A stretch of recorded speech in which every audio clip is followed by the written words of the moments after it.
Ada kembali di Sapa Indonesia Malam, Saudara. Partai Amanat Nasional atau PAN memberi sinyal soal bermitra dengan Koalisi Kebangkitan Indonesia Raya antara Partai Gerindra dan PKB.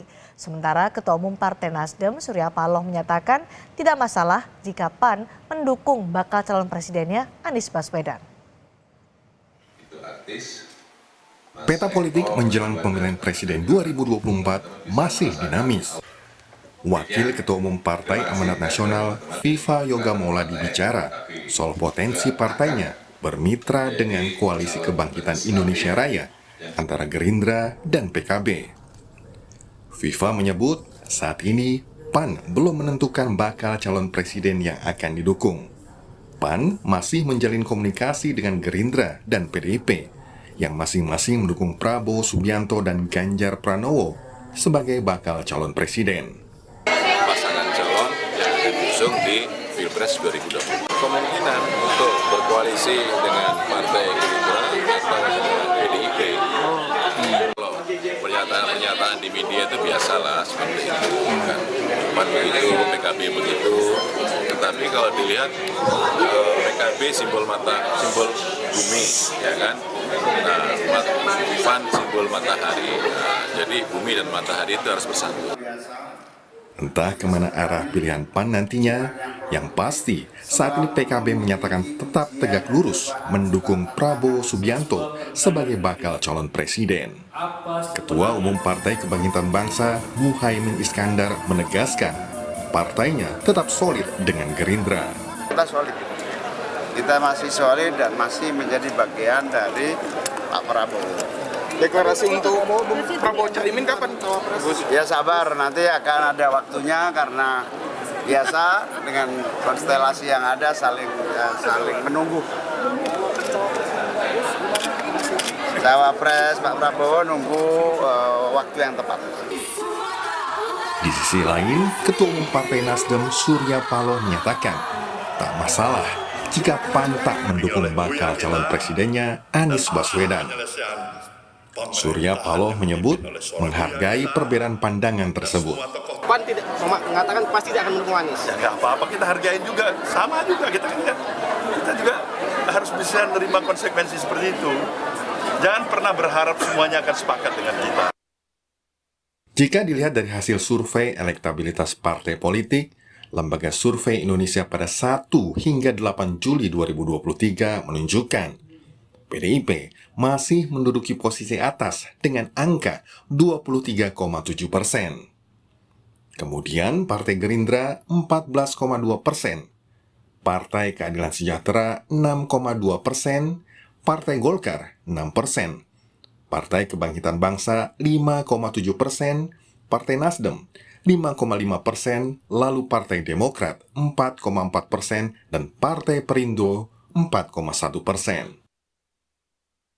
Sementara itu, survei Litbang Kompas pada 29 April hingga 10 Mei 2023 menunjukkan posisi atas diduduki PDIP dengan 23,3%, Partai Gerindra 18,6%, Partai Demokrat 8%, dan Partai Golkar 7,3%. Partai Nasdem mendapatkan 6,3%, PKB 5,5%, PKS 3,8%, serta PAN 3,2%. Sebelumnya, pendekatan Partai Amanat Nasional ke PDIP juga pernah dilakukan. Ketua Umum PAN Zulkifli Hasan sempat menyodorkan nama Erick Thohir kepada Ketua Umum PDIP Megawati Soekarnoputri untuk jadi cawapres Ganjar Pranowo. Tim Liputan Kompas TV. Lalu bagaimana arah dukungan PAN di Pilpres mendatang? Kita bahas bersama Wakil Ketua Umum PAN Viva Yoga Mauladi. Ada juga Syaiful Huda, Wasekjen PKB, dan Direktur Eksekutif LSI Jayadi Hanan. Selamat malam semua, Pak Viva, Mas Jayadi, Mas Syaiful. Selamat malam, Cindy. Baik, Pak Viva, Anda kemarin menyebut PAN dan PKB akrab, matahari dan bumi harus bersatu. Ini artinya PAN akan segera bergabung dengan PKB di Koalisi Kebangkitan Indonesia Raya bersama Gerindra? Ya, Partai Amanat Nasional sampai saat ini masih belum menentukan pasangan calon yang akan didukung di Pilpres 2024 sesuai dengan hasil Rakernas PAN tahun 2020 nanti akan diputuskan oleh Ketua Umum. Oke. Persyaratan untuk penetapan pasangan calon secara resmi ada dua. Yang pertama, PAN akan berkoalisi dengan partai pemerintah, dan itu tujuannya adalah agar dapat melanjutkan program-program pemerintahan Pak Jokowi saat ini, dan seiring dengan dinamika masyarakat ketika ada perubahan nanti akan ada perubahan dalam proses pembangunan nantinya. Yang kedua, PAN ini telah 2 kali mengalami kekalahan pemilu Presiden 2014 dan 2019. Untuk kali ini PAN menginginkan agar pemilu Presiden 2024 itu PAN bisa menang. Oleh karena itu, PAN tidak terburu-buru, PAN akan hati-hati untuk menentukan pasangan calonnya, karena kita akan mengetahui berdasarkan kepada hasil survei terakhir dan berdasarkan kepada monitoring di lapangan secara objektif yang dilakukan secara internal partai untuk menentukan seberapa mereka dari pasangan calon masing-masing antara yang ada saat ini. Oke, jadi ketika Anda menyebut PAN dan PKB akrab seperti matahari dan bumi yang harus bersatu, itu rayuan untuk PKB? Oh, bukan rayuan, karena PAN dan PKB ini kalau bersatu seperti matahari dan bumi yang memang tidak bisa dipisahkan. Dalam perspektif ideologis, ada kekuatan Islam tradisionalis, Islam moderat, dan Islam modernis, dan itu menjadi kekuatan besar di masyarakat Indonesia. Kalau bersatu itu sesuatu yang sangat luar biasa. Kalau tidak bisa dipisahkan, kenapa tidak diresmikan saja, Pak Viva? Makanya jangan buru-buru, karena pintu KPU nanti akan dibuka pada tanggal 19 Oktober 2023. Masih ada beberapa bulan untuk menentukan secara lengkap. PKB juga melihat hal yang sama dengan PAN, tidak bisa dipisahkan seperti matahari dan bulan? Bumi, bukan bulan, matahari dan bumi. Kita tunggu Mas Vivanya. Kan sampai hari ini juga belum melabuhkan pilihan. Jadi belum bisa dibahas memang. Jadi karena Mas Viva masih tarik ulur mau ke PDI, mau ke Gerindra. Jadi belum bisa kita bahas. Tentu kalau sudah berlabuh, sudah menjadi bagian dari KKIR, baru bisa kita bahas. Oke, jadi menunggu PAN nih, PAN yang gerak aktif, jadi nggak mengajak, ayo gabung dong dengan kami. Kan sudah punya poros KIB, jadi nanti dianggap mengganggu. KIB kan sudah sisa PAN sama Golkar nih, Pak Saiful Huda. Ya apapun kan kontrak Golkar sama PAN juga masih berlanjut, sebagaimana kontrak PKB dengan Gerindra juga masih berjalan. Apa khawatir karena PAN kan punya cawapresnya sendiri, Erick Thohir, yang juga ditawarkan ke Prabowo Subianto. Jadi PKB ambil jarak aman deh dengan PAN supaya Caimin masih tetap menjadi pilihan cawapres Prabowo begitu. Ya idealnya fatsun politik bisa kita pegang sebagai ukuran objektif. Hasil pemilu 2019 PKB fatsunnya memang di atas PAN gitu, kira begitu. Dan Pak Prabowo sebagai sosok yang sudah 2 kali pilpres, ada kekalahan di basis Jawa Timur dan sebagian Jawa Tengah. Dan itu semuanya address PKB dan Gus Imin. Jadi yang kalau PAN bergabung, PAN manut dulu lah, ngalah dulu lah dengan PKB begitu. Anda mau bicara seperti itu, Pak Saiful? Itu paling ideal. Itu paling ideal. Dan kita akan menang mudah dalam pertarungan.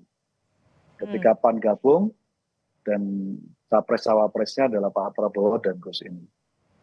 Oke. Baik, Mas Jayadi, mungkinkah PAN merapat ke Koalisi Kebangkitan Indonesia Raya tapi harus mengalah dengan PKB soal cawapresnya? Mungkinkah itu terjadi?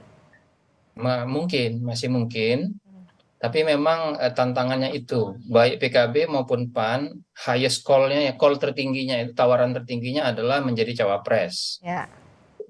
Nah, yang PAN menurut saya lebih mungkin bergabung dengan KKIR, dengan PKB Gerindra, kalau udah jelas ditolak sama PDIP. Kalau sudah jelas ditolak. Karena sekarang ini PAN juga masih tarik ulur nih kedua koalisi ini. Masih tarik ulur. Kalau kita lihat yang disampaikan Mbak Puan, 5 nama itu kan pertama disebut kalau nggak salah Sandi atau Erik ya, pokoknya antara dua itu ya, Sandi, Erik, lalu kemudian Andika, baru AHY, terus Caimin. Amin.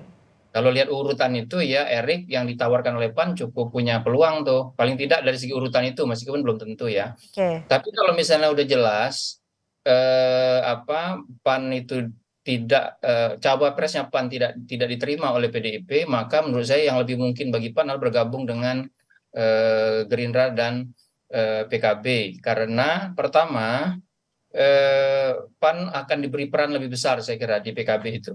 Dan apa namanya, dan karena ada bumi, ada langit, lalu ada apa Matahari. ada bumi, ada matahari, lalu ada Gerindra. Gerindra itu apa? Jadi itu kan punya peran yang cukup besar. Yang kedua, artinya pakem politiknya Islam Muhammadiyah atau Islam modernis, Islam NU, Islam tradisionalis itu bisa bersatu, dan itu sangat indah terlihat nanti kalau digabungkan dengan partai yang di persepsi masyarakat Gerindra itu partai nasionalis. Itu hasil riset bertahun-tahun kita lakukan masih seperti itu. Gerindra itu nasionalis, PAN itu agamis yang lebih cenderung ke modernis, PKB itu agamis yang cenderung ke NU tradisionalis, gitu, masih begitu persepsi masyarakat. Jadi kalau itu yang jadi patokan, maka PAN lebih mungkin ke sana. Yang kedua, PAN itu nggak pernah berkoalisi dengan PDIP sejak 2004 dalam Pilpres. Tapi pernah berkoalisi dengan PKB dan sering berkoalisi dengan Gerindra, gitu. Yang ketiga, sampai dengan misalnya survei nasional LSI akhir April lalu ya, misalnya yang saya ingat itu pemilih PAN itu masih kebanyakan ke Prabowo, masih di atas 45% tuh ke Prabowo. Pemilih PKB pada April lalu itu masih terbelah tuh antara Prabowo, Anies, antara Prabowo, Ganjar, Anies itu masih terbelah. Jadi PAN diperlukan oleh Prabowo, Gerindra untuk memperkuat basis Prabowo yang selama ini ada, ya, supaya tidak tergerus.